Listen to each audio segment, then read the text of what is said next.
जो आप कहते हैं आपका बच्चा वो नहीं सुनता, जो आप करते हैं आपका बच्चा वो फॉलो करता है। छोटी यूनिट है वो हमारा घर है, चीजें वहां से सुधरनी चाहिए। बेशक से हम बात करते हैं वीमेन एम्पावरमेंट की, चाहे हम prevention of sexual harassment at work place, तो 2013 में ये अधिनियम हमें मिला। एक लंबे अरसे के बाद ये मिला, बहुत एक महिलाओं के संघर्ष के।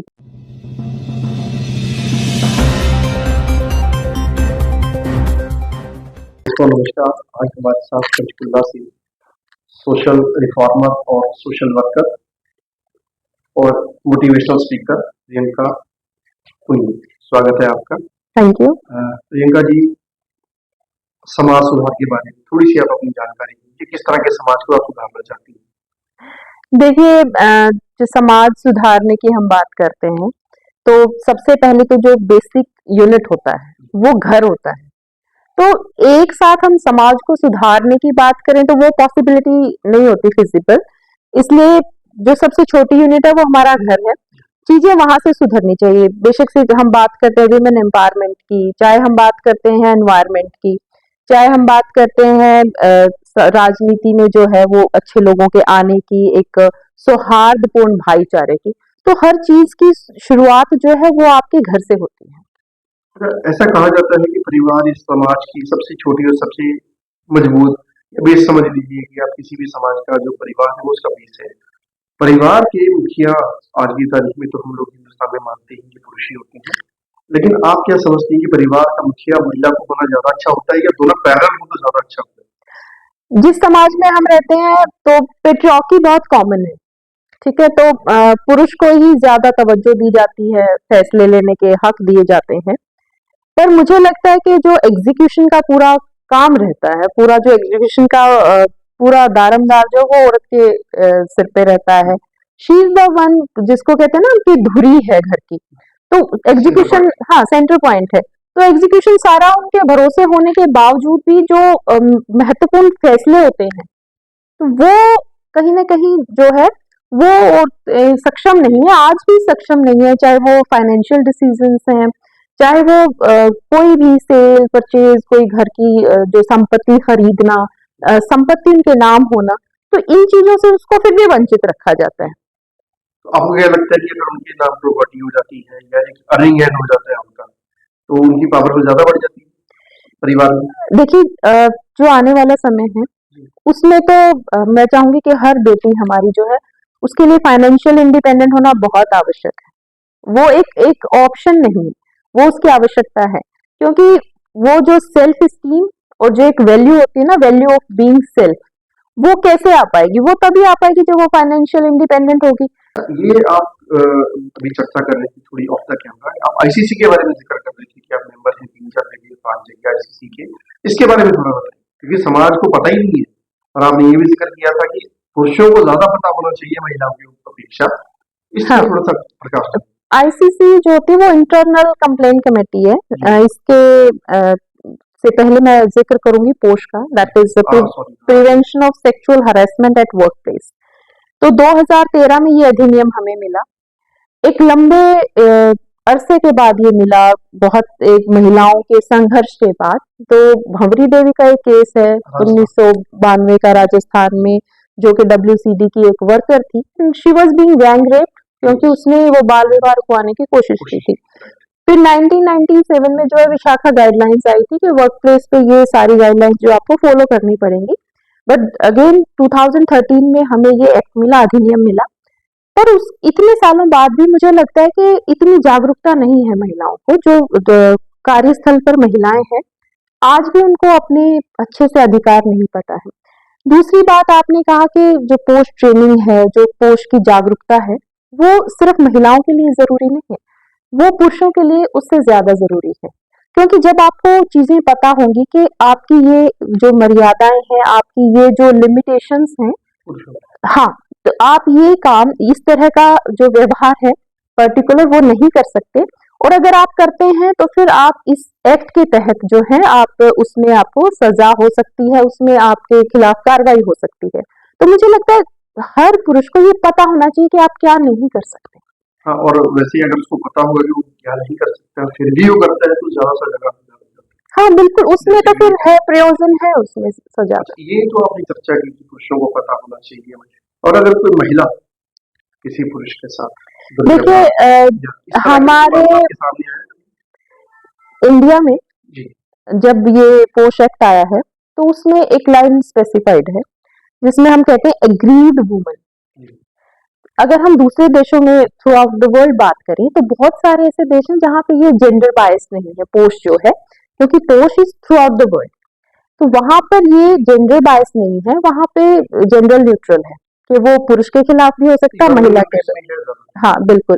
पर भारत में क्योंकि एग्रीड वुमन का आ गया है तो फिर ये इसमें अभी तक सिर्फ जो है वो महिलाओं के लिए, हाँ कुछ जगह पे ऐसी किसी अपील चल रही है कि जहाँ पे इसको पुरुषों के लिए भी बनाने के लिए और जेंडर न्यूट्रल के लिए मांग की गई, मांग की है, पर अभी है नहीं। अभी नहीं। अभी ऐसा नहीं। अच्छा चलिए, इसकी चर्चा तो चलती रहेगी, साथ-साथ मुझे थोड़ा-सा आप बताएँ कि आप गरीब बच्चों के लिए यूज़ करते हैं?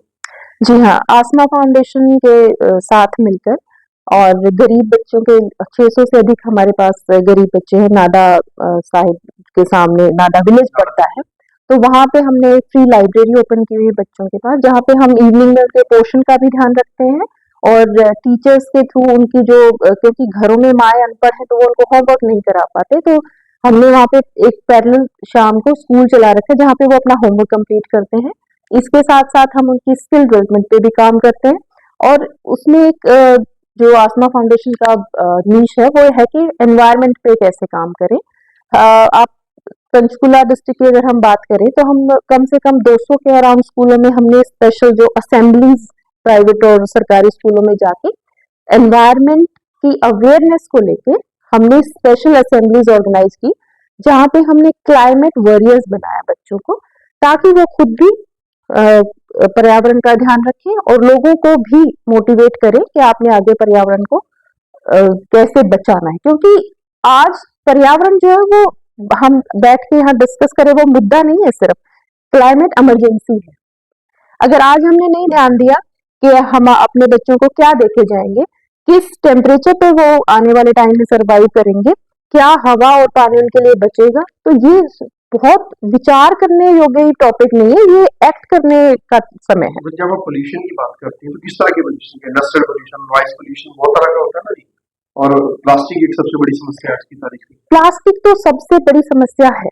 उसको कैसे आप लोग बताते हो बच्चों को ये इस्तेमाल नहीं करना है, और अगर यूज हो रहा है तो इसको कहाँ डिस्पोज ऑफ करें कि ये आपकी अर्थ को और आपके। इसके रिगार्डिंग हमने कुछ छोटे-छोटे प्रोजेक्ट्स चलाए हैं, जैसे कि फ्री में हमने बहुत थैले वितरण किए हैं, जहाँ पे मंडियाँ लगती हैं, स्कूलों में जाके बच्चों को अवेयर किया कि जब भी आपके पेरेंट्स मार्केट जाते हैं, तो ये आपकी ड्यूटी है कि आप उन्हें कहें कि थैला लेके जाएँ। और पॉलिथीन जो है वो हज़ारों साल तक जो है वो डिग्रेड नहीं होता, तो जो जो चीज़ जिसने स्थान ले लिया, तो वो बढ़ती जाएगी, तो एक दिन तो ढेर हो जाएगा, इतना ढेर हो जाएगा कि आप उसमें सांस नहीं ले पाएंगे, अच्छी आपको हवा नहीं मिल पाएगी, वो सब टॉक्सिन्स जो निकलते हैं वो अगर वो जमीन में जाएगा तो सॉइल को पोल्यूट करेगा। तो इसके साथ साथ ई वेस्ट पे हम काम करते हैं और पॉलिथीन के वे में हमने मॉन्स्टर बॉटल्स का एक प्रोजेक्ट निकाला था, जिसमें के जो कोल्ड ड्रिंक की बड़ी बॉटल्स होती हैं, जो छोटे रैपर्स होते हैं टॉफी के या जो छोटे छिलके होते हैं, आपको पता है वो उनको प्रोसेस करना बहुत मुश्किल होता है, तो वो उसके अंदर फिल करके हमने तो वो मॉन्स्टर बॉटल्स का नाम दिया था, जिनसे कि आप कोई स्ट्रक्चर बना सकते हो, कोई टेबल या उनको यूज़ करके, तो वो एक प्रोजेक्ट हमने चलाया था। साथ ही जो प्लास्टिक के हम स्पून यूज़ करते हैं, स्ट्रॉ यूज़ करते हैं, तो उसकी जगह जो है आप जो बायोडिग्रेडेबल है, आप वो यूज़ करें। अच्छा, आजकल की जो पीढ़ी है वो ज्यादातर अपना समय मोबाइल या लैपटॉप्स है ना, गेमिंग, और उस पे वो लोग कम खेलने बाहर निकलती है, जिसकी वजह से उन लोगों की एक्सरसाइज एक्टिविटीज उतनी होती नहीं, एक्सटर्नल जितनी होनी चाहिए। एग्ज़ैक्टली। इसको भी आप लेकर किसी तरह की कोई जागरूकता चलाती हैं या इस बारे में कोई विचार कर रही हैं? हमारे पास जब पेरेंट्स क्योंकि स्कूलों के साथ हम जुड़े हुए हैं, कॉलेजेस के साथ जुड़े हैं, तो इस तरह के क्वेश्चंस जब आते हैं, हर एक पेरेंट को का पहला क्वेश्चन ये होता है कि बच्चे का स्क्रीन टाइम कैसे कम कराएँ। तो स्क्रीन टाइम कोरोना कैसे के कम बाद करेंगे, पेरेंट्स का अपना ही कम नहीं होता। अपना कम नहीं होता, यही बात है।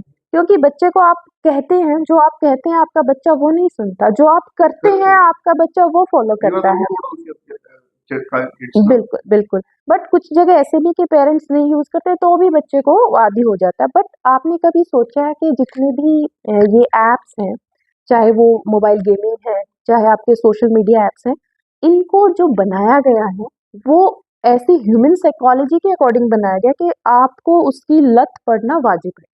वाजिब है, ये ज़रूरी है। वो आपको लत पड़ेगी, क्यों? अच्छा, उसका मैं आपको कारण बताती हूँ। आप देखेंगे कितना ही आप ज़रूरी काम कर रहे हैं, अगर आपके फ़ोन पे नोटिफ़िकेशन आता है तो आपका ध्यान वहाँ पे जाएगा। वो क्यों जाएगा? क्योंकि साइकोलॉजिकल जो आपके सेंसेस हैं, 5 सेंसेस आप उसको देख रहे हैं, उसमें कलर भी है, उसमें साउंड भी है, फिर आप उसको टच करके स्मेल ओपन भी कर स्मेल रहे नहीं हैं। कर पा रहे, बाकी तो 4 हाँ, सेंसेस तो काम वो सारी जो आप सेंसेस जहाँ पे यूज़ कर रहे हैं तो आपका माइंड डाइवर्ट होगा ही होगा। तो एक्चुअली। ये चीज़ें बनी ही साइकोलॉजिकल इस बेस पे कि आपको डाइवर्ट हो ही जाते हो आप। तो बच्चे इससे कैसे बचें? इसका सबसे जो ईज़ी तरीका कि आप उनको इन्वॉल्व रखें, आप जो उनकी फिज़िकल एक्टिविटीज़ है, जो खेलने का टाइम अपने बच्चों के साथ बातें करें, उतनी देर में आप भी स्क्रीन ना यूज़ करें, बच्चे भी स्क्रीन ना यूज़ करें। अच्छा, इसकी गुड यूज़ बैड यूज़ दोनों। आजकल स्कूल वाले इस पे मोबाइल पे आपके बच्चे को होमवर्क भेज देती हैं, छुट्टी है वो बता देती हैं, बच्चे की वो शरारत है वो इन्फॉर्मेशन देती हैं उनको, किस तरह ऐसे ऐसे करती हैं। तो वैसे में स्क्रीन टाइम तो बढ़ेगा ही ना बच्चे का, कि बच्चा जो है काम करेगा अपना मोबाइल वो पे। ज़रूरत है, अगर कोई पेरेंट कहता है कि हम अपने बच्चों को फ़ोन नहीं देते, तो वो आने वाले टाइम में वो और ज़रूरत है। टेक्निकली फिर बच्चा पीछे हो जाएगा आपका, अगर आप उसको। देखिए, साइड इफ़ेक्ट में सबसे बड़ा साइड इफ़ेक्ट तो ये है कि बच्चों की जो क्रिटिकल थिंकिंग थी ना, अब वो नहीं रही है। वो हमारे टाइम में जब हमें होमवर्क मिलता था, तो हम 2 या 3 बुक्स में से उसका उस टॉपिक को हम ढूँढते थे। तो जब हम उस टॉपिक को ढूँढते थे, तो हम उस बुक को गो थ्रू भी हो रहे थे, हमें और चीज़ें भी दिख रही थी, हम उन टॉपिक्स को भी एक बार देख रहे थे। पर अब हम वो पर्टिकुलर चीज़ सर्च करते हैं, नहीं, वो तो अभी गूगल देवता से पूछते हैं, देवता दे देते हैं आपको जवाब, कि लो पकड़ो। तो आप तो कोई मेहनत ही नहीं कर रहे हाँ, ना। आप फिर देखेंगे कि पहले नंबर फ़ोन के सबको याद होते थे, हाँ, अब नहीं याद नहीं होते। आता। तो वो हमारे ब्रेन के लिए भी इतना अच्छा नहीं है, बट हम मेहनत भी नहीं कर रहे सर्च करने, हम फटाफट से एआई आने के बाद एआई आने के बाद तो बिल्कुल ही बच्चों का जो नुकसान तो होमवर्क भी है, तो वो भी टोटली क्या है कि वो हर चीज़ एआई से करवाते हैं। तो ये नुकसान तो एआई इज़ एक्चुअली कोई भी चीज़ जो बनी है उसके there are 2 sides two of a side coin. There are two but aspects, again है ना, वन बैड हाँ, वन। एआई जितनी हमारे हो सकता है कि मेडिकल लाइन में हमें बहुत काम आने वाली है, और चीज़ों में हमें काम आने, बट इसका वही साइड इफ़ेक्ट है कि एक ये सबका रोज़गार जो है वो खा जाएगी, जो आम आदमी है उसको रोज़गार की तो कमी होगी। इसके साथ जो डीप फेक है, हाँ, डिकोडिंग भी डीप डीप फेक जो है वो बहुत बड़ी समस्या है, वो आने वाले टाइम में डिफेमिंग के लिए बहुत यूज़ होने वाला अभी है। हो रहा है। हाँ, उसमें क्योंकि उसमें आप डिफ़रेंस ही नहीं कर सकते कि एक्चुअल में ये घटना हुई है या ये जो है वो made by made by AI या डीपफेक है। कंप्यूटर। वो इतना क्लियरली बनता है, तो मुझे लगता है बहुत सारी जगह जो है जैसे कोई मतलब दुष्प्रचार में, हाँ, किसी मोटा को मोटा मोटी डिफेम करने में, तो वो बहुत गलत, उसका मिसयूज़ होने वाला है। इश्यूज होता ही है। अब वही टेक्नोलॉजी कोई भी आएगी, वो अच्छी और बुरी दोनों चीजें लेके आती है, वो इस्तेमाल निर्भर करता है कि बिल्कुल, उसको बिल्कुल। यूज जो कर रहा है। अच्छा, बहुत सारी बातों के बीच आपने साइबर क्राइम के बारे में, साइबर उसके बारे में बात की थी, उसके बारे में थोड़ा एक्सप्लेन करें। ये सबसे ज्यादा मेरी परेशान आज की तारीख में रिटायर्ड लोग हैं। मेरी जो एकेडमिक क्वालिफिकेशन है that is masters in computer application. So, being from technical line and when now I'm a speakerpreneur, मेरा काम जागरूकता फैलाना है। तो हम साइबर सिक्योरिटी के लिए हम अपने चैनल पे भी वीडियोस डालते हैं। हम डिफरेंट इंस्टीट्यूट्स में जाके बच्चों को भी अवेयर करते हैं, चैनल आपका कौन सा प्रियंका पूनिया ऑफिशियल के नाम से, प्रियंका पूनिया ऑफिशियल। सो है? प्रियंका पुनिया ऑफिशियल इस साइबर। हाँ, इसमें हम जो सरकारी स्कूलों में जैसे जाते हैं हम, तो वहाँ पे आफ्टर द सेशन हमारे पास बच्चे आते हैं, वो हमें अपनी जब स्टोरीज शेयर करते हैं तो एक्चुअल में वो शॉकिंग होती हैं। तो सोशल मीडिया के थ्रू जो बच्चों पे साइड इफ़ेक्ट आ रहे हैं वो इतने वर्स्ट हैं। और आपने जैसे बात की रिटायर्ड लोगों की, तो सेक्टर 12 में जो साइबर थाना है वहाँ पे क्योंकि हम केसेस जाते हैं, पूछते हैं, हमें अवेयरनेस अगर फैलाना तो हमें पता होना चाहिए। हाँ, तो वहाँ पे हमें पता लगता है कि मोस्टली जो लोग हैं वो रिटायर्ड लोग हैं, क्योंकि उनके पास मोबाइल रिचार्ज है और वो यूज़ भी कर रहे हैं, पर उन्हें तो प्रॉपर नॉलेज भी नहीं है। टेक्निकली वो हाँ, साउंड नहीं है, तो और दूसरी बात उनके पास पैसा है, हाँ, रिटायरमेंट। हाँ, तो जैसे ही कोई लिंक आया, तो उन्हें बड़ी जल्दी होती है उसको क्लिक करने की। तो हम बार बार यही कहते हैं कि कोई भी अननोन जो लिंक आता है आप उसको क्लिक ना करें। बट ये चीज तो हमने बता दी। अब क्या है कि आपके व्हाट्सएप पे कोई भी फोटो आता है रेंडम, आप उसको डाउनलोड करके देखते हैं कि ये क्या है। The moment you have click that photo, आपका फोन जो हैक हो जाएगा। ऐसे ही आपसे बोला जाएगा कि आपका ऑर्डर है, क्योंकि ऑनलाइन ऑर्डर आते हैं, तो आपसे फटाफट बोला जाएगा कि डिलीवरी बॉय बाहर खड़ा है, आप फटाफट से ये नंबर डायल करो उसका, और उसमें वो स्टार या हैशटैग इस तरह का अगर कोई पहले आपको स्पेशल कैरेक्टर देते हैं कि स्टार या हैशटैग दबा के आप ये नंबर डायल करो, तो आप कभी ना करें, क्योंकि उससे आपका फोन हैक होता है। अच्छा, ज्यादातर मामलों में ये देखा है, मैंने बैंक वालों से बात की थी इस मामले में, वो कहते हैं कि जब तक आप ओटीपी नहीं दोगे हम्म आपका पैसा ट्रांसफर नहीं होगा। नहीं, अब बिना जबकि ओटीपी के भी होता है जबकि जो विक्टिम है वो आगे बता दे कि कि साहब उसने हमने तो ओटीपी नहीं दिया दिया। ही नहीं OTP। मेरी रिजर्व बैंक के गवर्नर से बात हुई थी, यहाँ पे आए थे हमारी 27 में, मैंने उनसे पूछा था, जो रिजर्व बैंक के गवर्नर थे शायद यहाँ से सेक्टर 17 चंडीगढ़ से, चंडीगढ़। मैंने कहा जी, ये यहाँ पे कहते हैं जब तक ओटीपी नहीं जाएगा पैसे ट्रांसफर नहीं होते। अब वो नहीं है, लेकिन पहले ओटीपी था, अब वो नहीं है। मैंने अभी आपको बताया कि आपने कोई भी गलती से वो फोटो भी Hashtag या- डाउनलोड कर लिया, आपने हैशटैग या स्टार लगा के कोई भी नंबर डायल कर दिया, तो आपके फोन का जो कंट्रोल है वो दूसरे आपकी कॉल, हाँ, वो ओटीपी जो है वो उसके फोन पे चला जाएगा, तो आपको ओटीपी देने की जरूरत नहीं है, आपके फोन का कंट्रोल ही वहां चला जाता है, वो हैक हो जाता है। अच्छा, तो ये आप लोगों को इस बारे में अवेयर करने की हाँ कुछ बिल्कुल, classes लगा दी? बुजुर्गों के लिए तो हम हमेशा सलाह देते हैं कि आपके घर में जो बुजुर्ग लोग हैं, जो बहुत ज्यादा सोशल मीडिया यूज करते हैं और आपके कहने से वो मानेंगे भी नहीं, क्योंकि उनको उससे टाइम पास हो रहा है, Yes. तो इसके लिए हमने छोटा सा तरीका बताते हैं कि जो उनकी जो फ्रंट स्क्रीन होती है, आप उसको ना किसी चीज से ब्लॉक कर दो, कोई टेप लगा दो, क्योंकि हमारे पास बहुत ऐसे हमने केसेस सुने जिसमें कि वीडियो कॉल आती है और वो पर्सन जो है वो एक्सेप्ट कर लेता है कॉल को, और फिर सामने से वो इतनी आपत्तिजनक फोटो उनकी खींच के फिर ब्लैकमेल करते हैं कि हम आप इतना पैसा आप देंगे, नहीं तो हम आपके घर पे ये फोटो भेज देंगे। तो उसमें स्टूडेंट्स और जो बुजुर्ग लोग हैं वो बहुत इस स्कैम में फंसते हैं, तो इसलिए बेहतर है कि वीडियो कॉल के लिए तो आप अपने घर पे बोलें कि वीडियो कॉल कोई भी जो है आप एक्सेप्ट ना करें। लास्ट बट नॉट लीस्ट, आने वाले टाइम को आप समाज के किस तरह के समाज को देखना चाहते हैं? विजुअलाइजेशन कैसा है आपका, ये सोसाइटी ऐसी होनी चाहिए, ये लड़का ऐसा होना चाहिए, लड़की ऐसी होनी चाहिए, और हम इसको इस तरह से बना कैसे सकते हैं, उसके बारे में थोड़ा बहुत साल पहले स्वामी विवेकानंद जी ने कहा था कि जो आत्मा के लेवल पे ना लिंग भेद नहीं होता है।